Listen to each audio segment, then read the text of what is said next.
As we begin this morning, my name is Chris McGowan. I represent the Siouxland Chamber of Commerce, and in just a moment, I will introduce United States Senator Joni Ernst. Before we get there, I would respectfully like to remind everyone participating in this phone call to please mute your lines or your cell phones so that there's not feedback for the nearly 200 people who are on this call.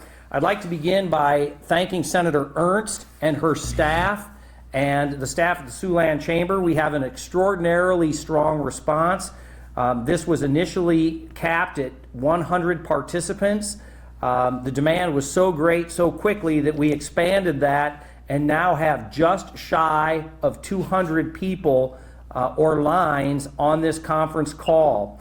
I want to begin by thanking from Senator Ernst's staff, Josie Beecher, the Senator's Iowa scheduler, Brendan Connolly, the Iowa Communications Director, and Tyler Brown, who is originally from Sioux City and has worked very, very closely with the Senator on the CARES Act.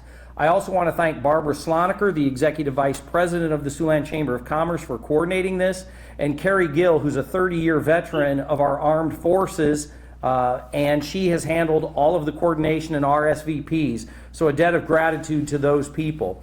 We're also joined by television stations in the Siouxland metro market, and I want to thank them because they're working closely with one another. They've sent one television camera and reporter to cover this to underscore the importance of social distancing, and then they will be sharing all of this content with the other stations.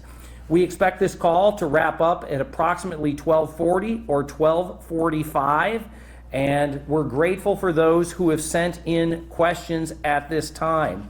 I'm going to begin by reading and introducing a brief biographical profile of the senator, who is a native of Red Oak, Iowa. She's dedicated her life to serving her state and her country and joined the armed forces while in college. She spent 23 years serving in our military before becoming Iowa's junior senator in the United States Senate in Washington, D.C. In November of 2014, Senator Ernst was elected as the first woman to serve in federal elected office from the state of Iowa, and also became the first female combat veteran elected to serve in the Senate. In Washington, Senator Ernst serves on 5 committees of major importance to Iowans: Armed Services, Agriculture, Nutrition and Forestry, Environment and Public Works, Judiciary, and Small Business and Entrepreneurship, which is the focus of today's call, small business entrepreneurship in the wake of the CARES Act.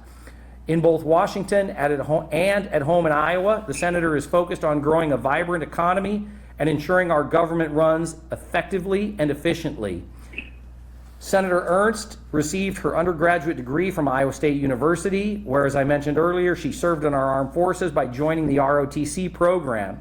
After graduating, she served in the Army Reserves, and in 2003 was a company commander in both Kuwait and Iraq, leading 150 Iowa Army National Guardsmen during Operation Iraqi Freedom. The senator retired as a lieutenant colonel in the Iowa Army National Guard after nearly a quarter century of military service.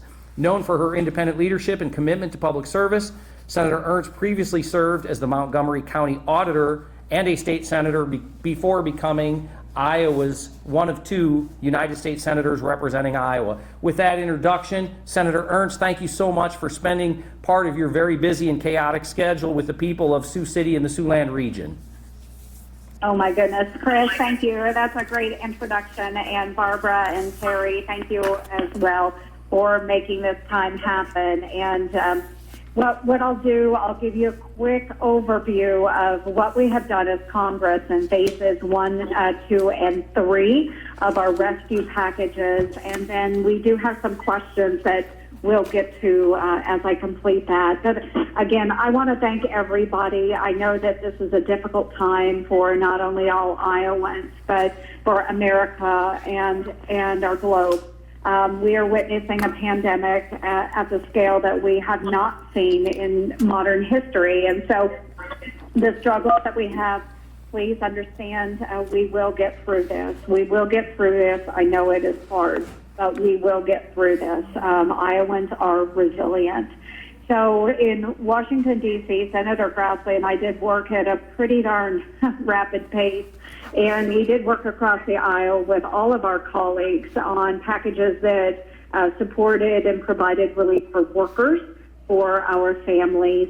Importantly to me as well, small business, because I do sit on that committee. That's one of the items that I work heavily on. And then those that are in our healthcare community and those that are on the front lines. And we did that in 3 different phases. So phase 1 was passed much earlier this last month, and it provided additional funding and resources for the federal government, state government, and local partners and health officials right here in Iowa. Just a few weeks ago, we did finish and pass phase 2, and that phase provided free COVID-19 diagnostic testing. It increased access to children and seniors to vital nutrition and food programs, and it also provided emergency paid sick leave for workers and Iowa's moms and dads who've been affected by COVID-19. And then finally, this past week on Friday, the president did sign our overwhelmingly bipartisan phase 3 package, the largest package in the history of Congress. In this phase, we are really coming to the aid of America's workforce and those in our healthcare industry. And here's just an overview of how all 3 of these measures are helping Iowans and especially our small businesses. First, they include a direct cash assistance to Iowans, including our seniors. And all of you have heard of this.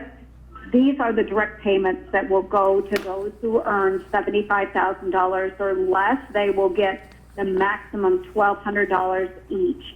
Married couples earning up to $150,000 will receive the maximum $2,400. And then for each child, they will also receive $500. We've also bolstered unemployment insurance programs by an additional $250 billion nationwide. So part of that $250 billion will trickle to Iowa as well to shore up our unemployment insurance program. Now, as a member of the Small Business Committee, of course, small businesses and nonprofits were a big, big priority for me. And what we were able to do was expand access to small business loans for all companies with fewer than 500 employees, and that will include self-employed, nonprofits, and child care providers. And the loans will be handled locally, so local banks and credit unions will make and approve these loans and take the middleman really out of the process, which should be much quicker and more efficient. And of course, those local lenders, they know those businesses inside and out. So what we want to do is utilize those local banks, and we've provided for that in the bill. We also expanded the use of these loans. So the loans can be used for payroll support, which would include things like paid leave. It could include mortgage payments and other types of debt obligations. And key to keep in mind is that if businesses keep their employees on the payroll or they rehire those that they've had to let go so far,